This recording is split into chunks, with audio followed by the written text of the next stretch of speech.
በስመ አብ ወወልድ ወመንፈስ ቅዱስ አሐዱ አምላክ አሜን። በስመ አብ ወወልድ ወመንፈስ ቅዱስ አሐዱ አምላክ አሜን።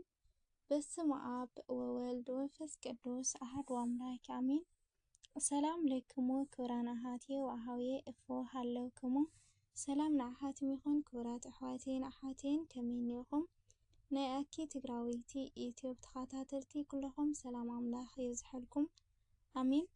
ከም እግዚአብሔር ቅዱስ ፈቃድ ካብ ዝሓለፈ ዝቐፀለ ሻድሻይ ክፋል ትምህርቲ ሃይማኖት ሒዘልኩም መፅእ እኒአኹ።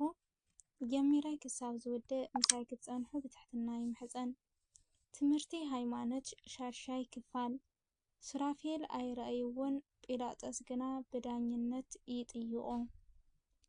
ንሱ በዓል ሙሉእ ስልጣን እንትኸውን ጲላጦስ ፈረደሉ። ቅዱስ ባስልዮስ ዘአንጾኪያ ሱራፌል ይርእይዎ ወጲላጦስ ይስአሎ ገብር ይዘብጦ ወፍጡራን ይርእዱ እምኔሁ ዲበ መስቀል አይረግዎ ወኢይትአረቅ እምኔሁ መንበሩ።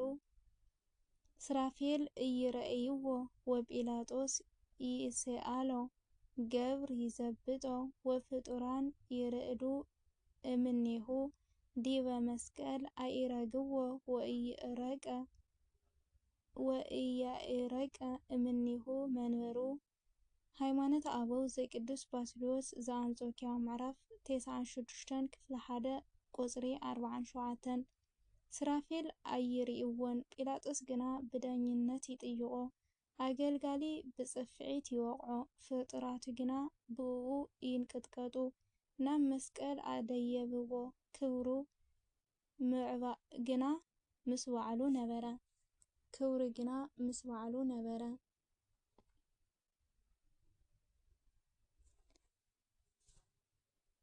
ይብል ማቴዎስ ወንጌል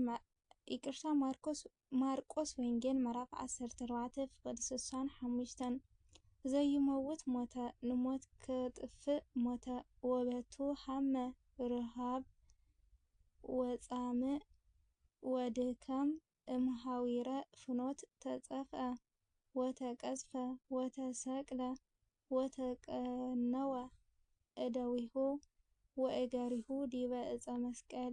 ክቡር ወሃቢ ሕይወት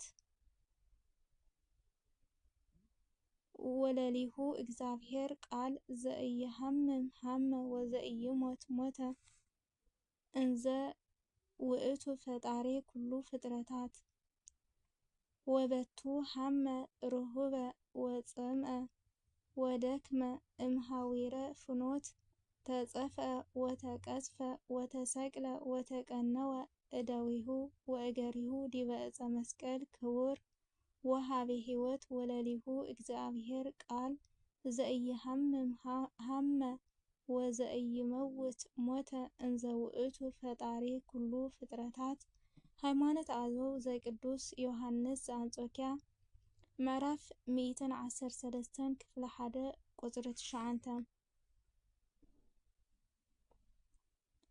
ብስጋ ሓመመ ጠመየ ጸምአ መንገዲ ብምኻድ ደኸመ ብፅፍዒት ተወቅዐ ተገረፈ ተሰቅለ። ሕይወት ዝህብ ንሱውን ኣብ ክቡር መስቀል ኣእዳውን ኣእጋሩን ተሸንከረ። ንሱ ናይ እግዚአብሔር ቃል ዘይሓምም እንትኾን ሓመመ፣ ዘይሞት እንትኾን ሞተ። ንኩሎም ፍጥረታት ዝፈጠረ ዘይመውት ሞተ ከም ዝበለ ቅዱስ ዮሐንስ በዓል አንጾኪያ። መላእኽቲ ከቢቦም ዘመስግንዎ ንሱ አይሁድ ከበብዎ፣ አኽላባት ከቢቦምኒ አኼባ ገበርቲ እኸይ አማእኺሎምኒ ኣእዳወይን ኣእጋረይን ሸኪሮምዎ እዮም እሞ ኩሉ ኣዕፅምተይ ተቆፀረለይ።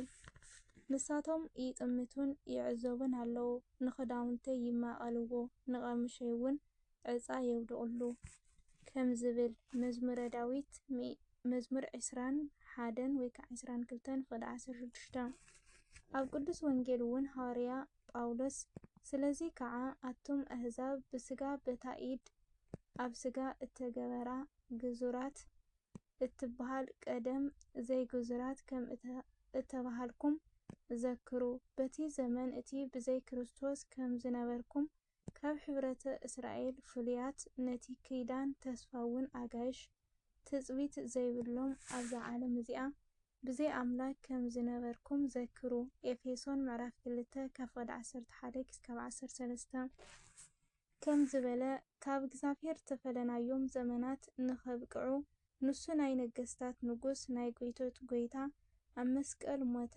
ዘይሞት ሞተ፣ መርገምን ሞትን እናቕለለ ሞተ። ክቡር ኣምላኽ ነብሱ በይዛና ኣሕለፈ።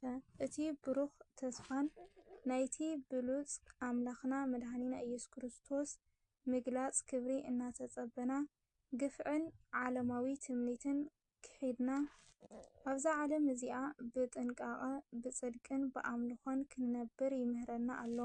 ኢየሱስ ክርስቶስ ካብ ዓመፃ ዘበለ ምእንቲ ሓራ ከውፀና ንሱ ባዕሉ እውን ንሰናይ ግብሪ ዘቐንዕ ገንዘቡ ዝኾኖን ንህዝቢ ምእንቲ ክነጽህ ኢሉ ነብሱ በይዛና ኣሕለፈ። መልእኽቲ ቲቶ ምዕራፍ 2 ካብ 12 ክሳብ 13 ደረት ዝፈጠረ ንድንግል ዮሃንስ ብፍቕሪ ናብ ሕቑፉ ኣቕረቦ።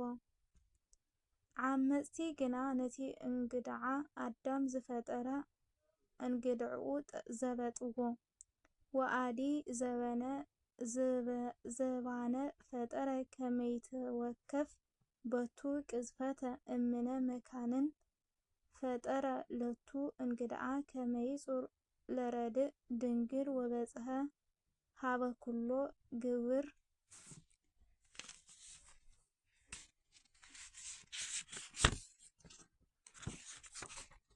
ከመ ያግእዘነ። ወአዲ ዘባነ ፈጠረ ከመይትወከፍ በቱ ቅዝፈተ እምነ መኮነን ፈጠረ ለቱ እንግድዓ ከመይጹር ለረድእ ድንግል ወበጽሐ ሃበ ኩሉ ግብር ከመ ያግእዘነ። ሃይማኖተ አበው ዘቅዱስ ያዕቆብ ዘስሩግ ምዕራፍ 88 ክፍሊ 3 ቁጽሪ 7 ካብ መስፍን ጲላጦስ ግርፋት ክቕበለሉ ምእንቲ ሕቖ ፈጠረ። ንድንግል ተምሃሪ ዮሃንስ ክጾረሉ ደረት ፈጠረ።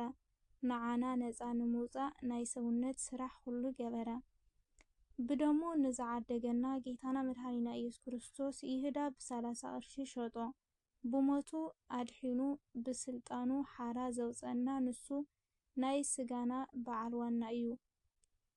ይቅርታ ናይ ምስጋና በዓል ዋና እዩ። ብሞቱ አድሒኑ ብስልጣኑ ሓራ ዘውፀና ንሱ ናይ ምስጋና በዓል ዋና እዩ። ዝንቱ ውእቱ እግዚአ ስብሐት ዘሞተ በስጋ ወዘአጥፍአ ሞተ በሞቱ ወረሰያ ለሕይወት ትብራህ ወረሰየ ነብሶ መድኃኒተ በእንተ ኩሉ እጓለ እመሕያው በስልጣኑ። ዝንቱ ውእቱ እግዚአ ስብሐት ዘሞተ በስጋ ወአጥፍአ ሞተ በሞቱ ወረሰያ ለሕይወት ትብራህ ወረሰየ ነብሶ መድኃኒተ በእንተ ኩሉ እጓለ እመሕያው በስልጣኑ።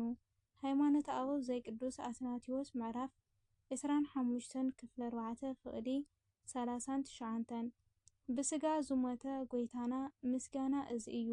ብሞቱ ንሞት ዘጥፍአ ትንሣኤ ክትገሃድ ዝገበረ ብስልጣኑ ሰብነቱ መድኃኒት ገይሩ ምእንቲ ኩሉ ሰብ ዝሃበ ንሱ እዩ ኢሎም ኣቦታትና ከም ዝመስከሩ።